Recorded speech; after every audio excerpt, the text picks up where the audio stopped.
Express وہ روانہ ہوئی تھی پشاور کے لیے، لیکن جب وہ اس علاقے میں آئی تو چونکہ پہاڑ کے اندر ٹنل ہے اور ٹنل مختلف ٹنل ہیں، ایک نہیں کافی ٹنل، یہ واقعہ ہوا ہے 8 نمبر ٹنل میں۔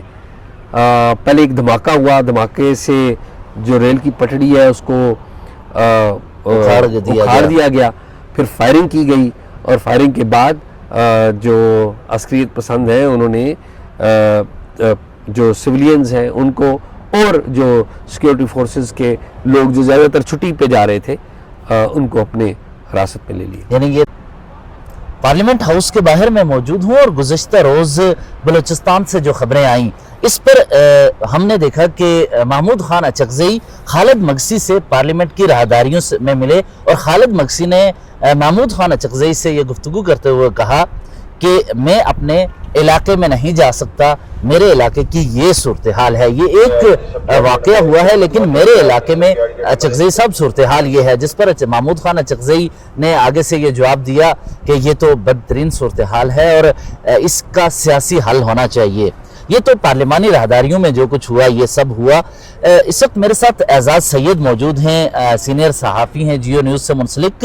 ان سے بات کریں گے کہ اس وقت بلوچستان میں یہ جو واقعہ ہوا ہے اس کی موجودہ صورتحال کیا ہے اور اس کا حل کیا نکلے گا، تو ابھی تک کی کیا اپڈیٹ ہے؟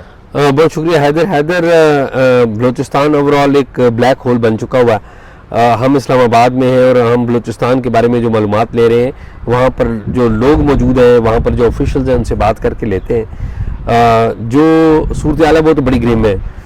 100 سے زائد جو لوگ ہیں، زیادہ تر سیکیورٹی اہلکار ہیں، وہ اس وقت یرغمال بنائے جا چکے ہیں۔ جو کیجویلٹیز کی تعداد ہے، ایگزیکٹ تعداد وہ بھی کسی کو پتہ نہیں، کوئی 30 کہہ رہا ہے، کوئی 50 کہہ رہا ہے، کوئی 100 کہہ رہا ہے، لیکن یہ کنفرمڈ ہے کہ 100+ جو ہیں وہ یرغمال ہو چکے ہیں۔ ہم نے گزشتہ رات اس پہ ٹاک شاک کی ایک بڑی تفصیلی ایپیسوڈ کی ہے، بتایا کہ ایکچولی کیا چیزیں چل رہی ہیں اور بیسیکلی ذمہ دار کیا ہے، لیکن ابھی جو صورتحال ہے وہ کیجویلٹی کا نمبر ہے وہ بڑھ رہا ہے۔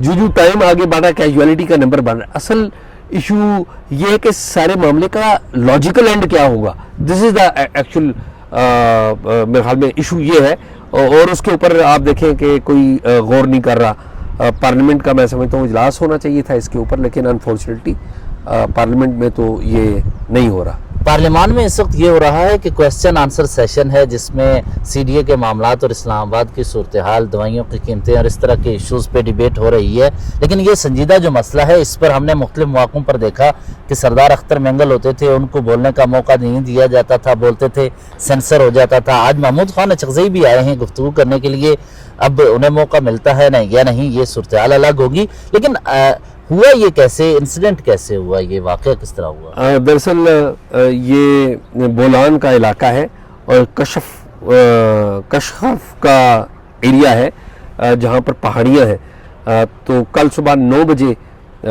جو ٹرین ہے جعفر ایکسپریس وہ روانہ ہوئی تھی پشاور کے لیے، لیکن جب وہ اس علاقے میں آئی تو چونکہ پہاڑ کے اندر ٹنل ہے اور ٹنل مختلف ٹنل ہیں، ایک نہیں کافی ٹنل، یہ واقعہ ہوا ہے 8 نمبر ٹنل میں۔ پہلے ایک دھماکہ ہوا، دھماکے سے جو ریل کی پٹڑی ہے اس کو اکھاڑ دیا گیا، پھر فائرنگ کی گئی اور فائرنگ کے بعد جو عسکریت پسند ہیں انہوں نے جو سویلینز ہیں ان کو اور جو سیکیورٹی فورسز کے لوگ جو زیادہ تر چھٹی پہ جا رہے تھے ان کو اپنے حراست میں لے لیا، یعنی یہ تو اپنے قبضے میں لے لیا، یرغمال بنا لیا۔ یہ طلال چودھری نے بھی رات کہا کہ سرکاری ملازمین تھے۔ اس دوران یہ جو ایونٹ ہوا اس میں ہم دیکھ رہے تھے کہ بلوچستان کے کچھ رپورٹرز نے ایسے افراد کا بھی انٹرویو کیا جو وہاں سے آئے ہیں، تو وہ جو واپس آئے ہیں وہ کیسے آئے، کوئی اس کی معلومات؟ جو انیشلی انہوں نے کچھ لوگوں کو چھوڑا اور کچھ لوگ بھاگے بھی، اور وہ لوگ ٹنل سے پیدل چلتے ہوئے باہر نکلے، اور باہر ظاہر ریسکیو ٹیمیں موجود تھیں، پولیس تھی، ملٹری تھی، FC تھی، تو ان کی مدد سے یہ باہر آ گئے، لیکن اس وقت تک آپریشن نہیں ہوا تھا۔ ابھی تو آپریشن بتایا جا رہا ہے کہ وہاں پر جاری ہے، لیٹ نائٹ آپریشن جاری ہے، اور آپریشن میں تو کیجویلٹیز بڑھتی ہیں۔ اچھا ایک اس میں ایک اور پوائنٹ آتا ہے کہ رات میں یہاں اسلام آباد میں ایک ہوٹل میں موجود تھا, وہاں افطاری کے لیے انتظامات ہو رہے تھے, سائڈ پہ ایک پولیس اہلکار اپنے موبائل میں انڈین چینل پہ یہ ساری صورتحال سے وہ دیکھ رہا تھا. یعنی پاکستان میں لوگ انڈین چینلز کا سہارا لے رہے ہیں, پاکستانی میڈیا اس پہ خاموش کیوں ہے؟ اس طرح رپورٹ نہیں کر رہا, وہاں سے جا کے کوئی بات چیت نہیں ہو رہی, کیوں نہیں ہو رہی؟ وہ آپ کو میں نے جو اس گفتگو کے آغاز میں کہا کہ بلوچستان ایک بلیک ہول بن چکا ہوا ہے انفارمیشن کا, انفارمیشن وہاں سے آئی نہیں رہی, اور اس کی ذمہ داری اسٹیٹ کے اوپر ہے کہ اسٹیٹ نہیں چاہتی کہ پوری انفارمیشن وہاں سے آئے, اور ظاہر ہے جب اسٹیٹ نہیں آئے گی تو ملیٹنٹ کس کو استعمال کرے گا, سوشل میڈیا کو استعمال کرے گا, بیرون ممالک اپنے تعلقات کو استعمال کرے گا, انڈین میڈیا میں بات جائے گی, اور ظاہر ہے ہندوستان کا میڈیا اپنے لینس سے اس سارے معاملے اس کو کوٹ کرے گا. لاسٹ ون, اس کا نتیجہ کیا نکلے گا؟ یعنی اس کا کیا نتیجہ ہو سکتا ہے جس سے ہم بہتری کی طرف جا سکیں, یا کوئی ایسا حل؟ دیکھیں, حل تو نکالنا ہے پوری قومی قیادت نے, اور قومی قیادت اسی وقت تک حل نکال سکے گی جب جن کا مسئلہ ہے ان کو بھی ساتھ آپ بٹھائیں گے, اور انفارچونیٹلی ابھی تک اس طرف بات جاتی ہوئی نظر نہیں آ رہی. تو مجھے ابھی تک تو سٹیٹس کو ہی لگ رہا ہے انفارچونیٹلی. تو یہ جو وار پریزنرز کا لفظ استعمال کیا گیا ہے, اس کی شدت کو آپ کیسے دیکھتے ہیں؟ یہ کیا مطلب؟ دیکھیں نا, یہ سارا ایکٹ ہی ایک اس بات کو ثابت کر رہا ہے کہ اب بلوچستان میں جو علیحدگی کی جو موومنٹ ہے وہ لو لیول نہیں رہ گئی, وہ اوپر اٹھ گئی ہے. تو اب اس میں الفاظ سے آگے بات چلی گئی ہوئی ہے, اب تو معاملات بہت ریاست کے ہاتھ سے نکلتے جا رہے ہیں. ایک صرف آپ کے لیے کہ گزشتہ روز ہماری اسد قیصر سے گفتگو ہوئی.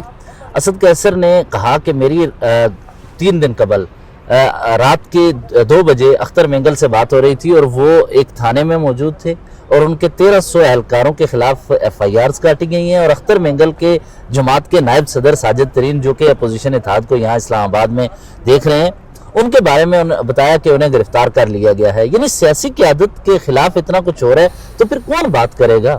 یہی تو بہت بڑا مسئلہ ہے. اور میں ویسے اب آپ کو بتاؤں, اب یہ معاملہ خالی اختر مینگل کے ہاتھ میں نہیں ہے, محمود اچکزئی صاحب کے ہاتھ میں نہیں ہے, پرائم منسٹر کے ہاتھ میں نہیں ہے, یہ معاملہ براڈر ہو چکا ہوا ہے. بہت شکریہ. سارا ایکٹ ہی ایک اس بات کو ثابت کر رہا ہے کہ اب بلوچستان میں جو علیحدگی کی جو موومنٹ ہے وہ لو لیول نہیں رہ گئی, وہ اوپر اٹھ گئی ہے. تو اب اس میں الفاظ سے آگے بات چلی گئی ہوئی ہے, اب تو معاملات بہت ریاست کے ہاتھ سے نکلتے جا رہے ہیں. ایک صرف آپ کے لیے کہ گزشتہ روز ہماری اسد قیصر سے گفتگو ہوئی.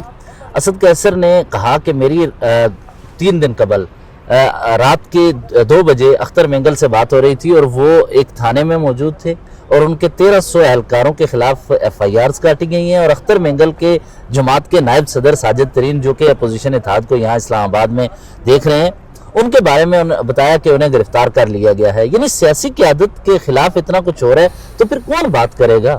یہی تو بہت بڑا مسئلہ ہے. اور میں ویسے اب آپ کو بتاؤں, اب یہ معاملہ خالی اختر مینگل کے ہاتھ میں نہیں ہے, محمود اچکزئی صاحب کے ہاتھ میں نہیں ہے, پرائم منسٹر کے ہاتھ میں نہیں ہے, یہ معاملہ براڈر ہو چکا ہوا ہے.